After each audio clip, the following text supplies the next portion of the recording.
শাপলা বাংলাদেশের জাতীয় ফুল শাপলা। আমাদের জাতীয় ফুল শাপলা।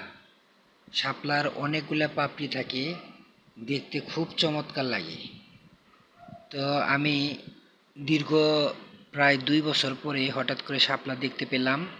আমার খুব ভালো লাগলো এবং অনেকগুলো বাসায় নিয়ে আসলাম খাওয়ার জন্য।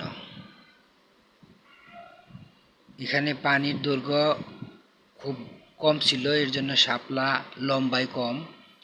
আর যে জায়গায় পানি বেশি থাকে সেই জায়গায় শাপলা অনেক লম্বা হয়। তো শাপলা দিয়ে এক ধরনের সবজি খাওয়া যায়, আমরা বলি শাপলা বটি। হয়তো এক এক স্থানে এক এক ধরনের নাম হইতে পারে।